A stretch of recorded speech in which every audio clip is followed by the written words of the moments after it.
അസ്സലാമലൈക്കും, welcome back. എല്ലാവർക്കും നമ്മുടെ പുതിയൊരു വീഡിയോയിലേക്ക് സ്വാഗതം. അപ്പോൾ ഇന്ന് ഞാൻ എത്തിയിട്ടുള്ളത് നമ്മുടെ മന്തിയും കബ്സയും ഒക്കെ പോലെ തന്നെ യമനികളുടെ ഇടയിൽ ഫേമസ് ആയിട്ടുള്ള ഒരു റൈസിൻ്റെ റെസിപ്പി ആയിട്ടാണ്. ഇപ്പോൾ ഏകദേശം എല്ലാവർക്കും മനസ്സിലായിട്ടുണ്ടാവല്ലോ, നമ്മുടെ ഇന്നത്തെ റെസിപ്പി സുർബിയാൻ റൈസ് ആണ്. മന്തിയും കബ്സയും ഒക്കെ കഴിച്ചു മടുത്തവരാണെങ്കിൽ മസ്റ്റായും ട്രൈ ചെയ്ത് നോക്കേണ്ട ഒരു റെസിപ്പിയാണിത്.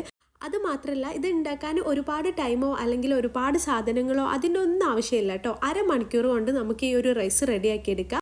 എന്നാൽ നമുക്ക് നേരെ വീഡിയോയിലേക്ക് പോവാം. അതിനു മുൻപ് നമ്മുടെ ചാനൽ ആരെങ്കിലും ആദ്യമായിട്ട് കാണാണ്, നിങ്ങൾക്ക് എൻ്റെ ചാനൽ ഇഷ്ടമാവാന്നുണ്ടെങ്കിൽ പ്ലീസ് ഇപ്പോൾ തന്നെ ഒന്ന് സബ്സ്ക്രൈബ് ചെയ്തേക്കാം. അതുപോലെ എൻ്റെ വീഡിയോ ഇഷ്ടമാണെങ്കിൽ ഒന്ന് ലൈക്കും കൂടെ ചെയ്ത് സപ്പോർട്ട് ചെയ്യണേ. അപ്പോൾ ഈ ഒരു റൈസ് ഉണ്ടാക്കാൻ ഞാനിവിടെ എടുത്തിട്ടുള്ളത് 1/2 കിലോ ചിക്കനാണ് കേട്ടോ. നിങ്ങൾക്ക് ഈ ഒരു ചിക്കന് പകരം ബീഫോ മട്ടനോ എന്ത് വേണമെങ്കിലും എടുക്കാം.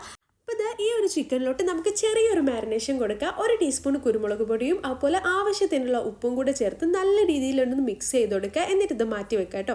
പിന്നെ ഈ ഒരു റൈസ് ഉണ്ടാക്കുന്ന സമയത്ത് ചിക്കന് മാരിനേറ്റ് ചെയ്യാൻ വേണ്ടി വെക്കേണ്ട ആവശ്യമൊന്നുമില്ല കേട്ടോ.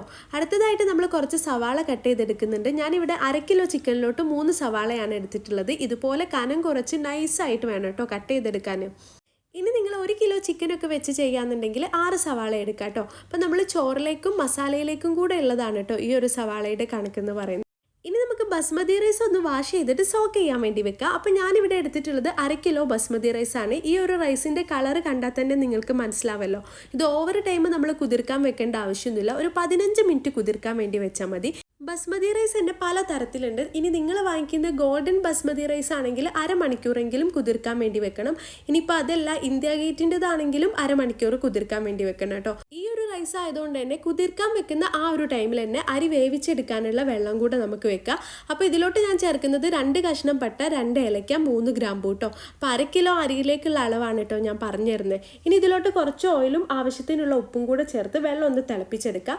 ഈ ഒരു ടൈം കൊണ്ട് നമുക്ക് റൈസിലോട്ടുള്ള മസാല റെഡിയാക്കി എടുക്കുക. അതിനായിട്ട് ഏത് പാത്രത്തിലാണ് നമ്മൾ ദം ചെയ്യുന്നത് ആ ഒരു പാത്രത്തിൽ തന്നെ കുറച്ച് ഓയിൽ ഒഴിച്ചു കൊടുക്കുക. ഓയിൽ ചൂടാകുമ്പം നമ്മൾ നേരത്തെ കട്ട് ചെയ്ത് വെച്ചിട്ടുള്ള സവാള മൊത്തമായിട്ടും ഇതിലോട്ട് ചേർത്ത് കൊടുക്കുക. ഒന്ന് മിക്സ് ചെയ്ത ശേഷം ഇതുപോലെ ഗോൾഡൻ ബ്രൗൺ കളർ ആവുന്ന സമയത്ത് ഇതൊരു പാത്രത്തിലോട്ട് മാറ്റി കൊടുക്കുക. അപ്പോൾ നമുക്ക് ഇത്രയും സവാളയാണ് കേട്ടോ കിട്ടിയിട്ടുള്ളത്.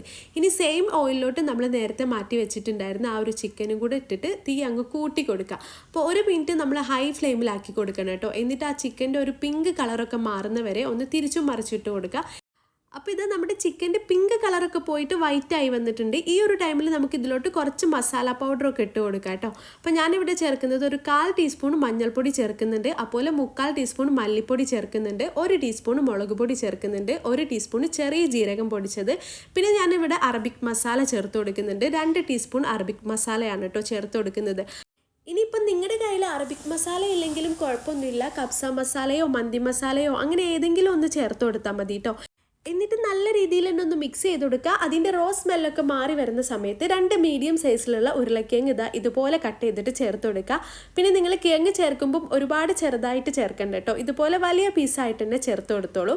ഇനിയിപ്പോൾ ഇതിലോട്ടുള്ള ഒരു അരപ്പ് റെഡിയാക്കി എടുക്കണം. ഈ ഒരു ബിരിയാണി ഇത്രയും ഫ്ലേവർഫുൾ ആവാൻ കാരണം ഇത്രയും ഇൻഗ്രീഡിയൻസ് ആണ് കേട്ടോ. അപ്പോൾ ഇതിലോട്ട് നമ്മൾ ചേർക്കുന്നത് 1 തക്കാളി എടുത്തിട്ടുണ്ട്, കുറച്ച് മല്ലിയില, ഒരു ചെറിയ കഷ്ണം ഇഞ്ചി, നേരത്തെ ഫ്രൈ ചെയ്തതിന് പകുതിയോളം സവാള എടുത്തിട്ടുണ്ട്, പിന്നെ കുറച്ച് മിൻറ്റ് ലീവ്സ് എടുത്തിട്ടുണ്ട്, ഒരു ചിറ്റ് വെളുത്തുള്ളി എടുത്തിട്ടുണ്ട്, 1/2 കപ്പ് തൈരും കൂടെ ചേർത്ത് നല്ല രീതിയിൽ തന്നെ ഒന്ന് ബ്ലെൻഡ് ചെയ്തെടുക്കുക കേട്ടോ.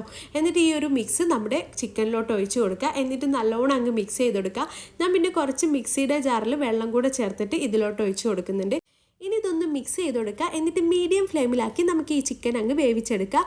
അപ്പോൾ ഈ ഒരു ടൈം കൊണ്ട് തന്നെ നമ്മൾ നേരത്തെ വെച്ചിട്ടുണ്ടായിരുന്ന വെള്ളം നല്ല രീതിയിൽ തിളച്ച് വന്നിട്ടുണ്ടായിരുന്നു കേട്ടോ. ഇനി നമുക്കിതിലോട്ട് അരിയത്തെ വെള്ളമൊക്കെ ഒഴിവാക്കിയിട്ട് ആ അരിയും കൂടെ ചേർത്ത് കൊടുക്കുക. ഒരു 10 മിനിറ്റ് കൊണ്ട് തന്നെ നമ്മുടെ റൈസ് റെഡി ആക്കി കിട്ടും കേട്ടോ. പിന്നെ നിങ്ങൾ റൈസ് വേവിക്കുന്ന സമയത്ത് ഒരു 80% കുക്കായാൽ മതി. ഇനി റൈസിലുള്ള വെള്ളമൊക്കെ കംപ്ലീറ്റ് പോകാനായിട്ട് ഒരു പാത്രത്തിലോട്ട് ഊറ്റി വെക്കുക. ആ ഒരു ടൈമിൽ നമുക്ക് ഈ ചിക്കൻ്റെ ഉപ്പൊന്ന് ചെക്ക് ചെയ്ത് നോക്കാം കേട്ടോ. അപ്പോൾ ഉപ്പ് കുറവുള്ളതുകൊണ്ട് ഞാൻ ഇതിൽ കുറച്ച് ഉപ്പും കൂടെ ചേർത്ത് കൊടുക്കുന്നുണ്ട്. എന്നിട്ട് മിക്സ് ചെയ്തിട്ട് വീണ്ടും ഒന്ന് അടച്ചു വെക്കുക. ഇനി ഇതിലോട്ട് നമ്മൾ ഒരു ക്യാപ്സിക്കാണ് കേട്ടോ ചേർത്ത് കൊടുക്കുന്നത്. അപ്പോൾ ക്യാപ്സിക്കം നിങ്ങളുടെ കയ്യിലുണ്ടെങ്കിൽ മാത്രം ചേർത്താൽ മതി. നല്ലൊരു ഫ്ലേവർ ആയിരിക്കും നമ്മൾ ഈ ഒരു മസാലയിൽ ക്യാപ്സിക്കം ചേർക്കുന്ന സമയത്ത്. ഇനി ഇത് നല്ല രീതിയിൽ തന്നെ ഒന്ന് മിക്സ് ചെയ്ത് കൊടുക്കുക. പിന്നെ നിങ്ങൾ ക്യാപ്സിക്കം ചേർക്കേണ്ട എപ്പോഴാണെന്ന് വെച്ചാൽ ചിക്കന് കുക്കായതിന് ശേഷമാണ് കേട്ടോ ക്യാപ്സിക്കം ചേർക്കേണ്ടത്. ഇനി നമുക്കിതിൻ്റെ മുകളിലോട്ട് റൈസ് ചേർത്ത് കൊടുക്കുക. ഇപ്പോൾ റൈസിലുള്ള കംപ്ലീറ്റ് വെള്ളവും പോയിട്ടുണ്ടാവും കേട്ടോ.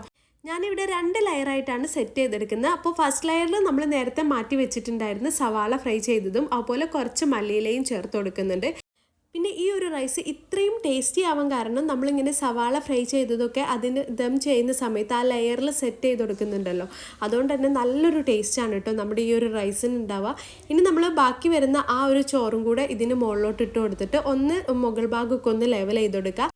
എന്നിട്ട് ഇതിൻ്റെ മുകളിലോട്ട് കുറച്ച് നല്ല നെയ്യ് ചേർത്ത് കൊടുക്കുക. ഇനി നിങ്ങളുടെ കയ്യിൽ ഈ ഒരു നെയ്യ് ഇല്ലാന്നുണ്ടെങ്കിൽ അൺസാൾട്ടഡ് ബട്ടർ ചേർത്ത് കൊടുത്താലും മതി കേട്ടോ. കാരണം എന്താണെന്ന് വെച്ചാൽ നമ്മൾ എക്സ്ട്രാ ഓയിലൊന്നും തന്നെ ഇതിൽ ആഡ് ചെയ്തിട്ടില്ല. നമ്മൾ ഫസ്റ്റ് ആ ഒരു സവാള ഫ്രൈ ചെയ്യുമ്പോൾ എടുത്തിട്ടുണ്ടായിരുന്ന അത്രയും കുറച്ച് ഓയിൽ മാത്രമാണ് കേട്ടോ ഈ ഒരു റൈസിൽ നമ്മൾ ചേർത്തിട്ടുള്ളത്. അതുകൊണ്ട് തന്നെ കുറച്ചധികം നെയ്യ് ചേർത്ത് കൊടുക്കുന്നുണ്ട്. പിന്നെ കുറച്ച് മല്ലിയില അതിൻ്റെ മുകൾ ഭാഗത്തൊന്ന് ഇട്ട് കൊടുക്കുക. പിന്നെ നമ്മൾ നേരത്തെ മാറ്റി വെച്ചിട്ടുണ്ടായിരുന്ന സവാള ഫ്രൈ ചെയ്തതും കൂടെ ചേർത്ത് കൊടുക്കുക. ഇനി ഞാൻ ഇതിൻ്റെ മുകളിലോട്ട് കുറച്ച് ഫുഡ് കളർ ചേർത്ത് കൊടുക്കുന്നുണ്ട്. പിന്നെ നിങ്ങളുടെ കയ്യിൽ സാഫ്രോൺ ഉണ്ടെങ്കിൽ അത് പാലിൽ മിക്സ് ചെയ്തിട്ട് ചേർത്ത് കൊടുക്കുക, അല്ലാന്നുണ്ടെങ്കിൽ മഞ്ഞൾപ്പൊടി ചേർത്ത് കൊടുത്താലും മതി. എന്നിട്ട് ഇതൊന്ന് അടച്ചു വെച്ച് ആവി ഒട്ടും തന്നെ പുറത്ത് പോവാത്ത രീതിയിൽ ലോ ഫ്ലെയിമിൽ വെച്ച് 15 മിനിറ്റ് ഒന്ന് കുക്ക് ചെയ്തെടുക്കുക.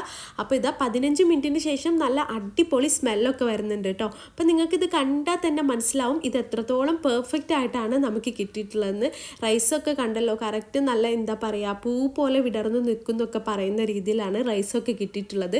നല്ല അടിപൊളി സ്മെല്ലും വരുന്നുണ്ട് കേട്ടോ. അപ്പോൾ ആ ഒരു പാത്രത്തിൽ നിന്ന് മിക്സ് ചെയ്യാൻ പറ്റാത്തതുകൊണ്ട് ഞാൻ കുറച്ച് വലിയ പാത്രത്തിലോട്ട് മാറ്റിയിട്ടുണ്ട്. അപ്പോൾ ഇത് നമ്മുടെ ടേസ്റ്റി ആയിട്ടുള്ള സുർബിയാൻ റൈസ് ഇവിടെ റെഡി ആയിട്ടുണ്ട്. കാണുന്ന പോലെ തന്നെ കഴിക്കാനും നല്ല ടേസ്റ്റി ആയിരുന്നു കേട്ടോ. പിന്നെ ഇതിലുള്ള ചിക്കൻ ആണെങ്കിലും ഉരുളക്കിഴങ്ങാണെങ്കിലും ഒക്കെ നല്ല രീതിയിൽ തന്നെ കുക്കായി വന്നിട്ടുണ്ട്. അപ്പോൾ ഇനി വീട്ടിൽ ഗസ്റ്റ് ഒക്കെ വരുന്ന ടൈമിൽ മന്തിയും ബിരിയാണിയും മാത്രം ആക്കണ്ട, ഈ ഒരു റൈസും കൂടെ ഒന്ന് ട്രൈ ചെയ്ത് നോക്കുക. എല്ലാവർക്കും എന്തായാലും ഇഷ്ടമാവും കേട്ടോ. എന്നിട്ട് എനിക്ക് ഫീഡ്ബാക്ക് അറിയിക്കുക. ഇൻഷാ അല്ലാ ഇന്നത്തെ നമ്മുടെ വീഡിയോ ഇത്രയേ ഉള്ളൂ. പുതിയ നല്ലൊരു വീഡിയോ ആയിട്ട് വീണ്ടും കാണാം. Take care, by.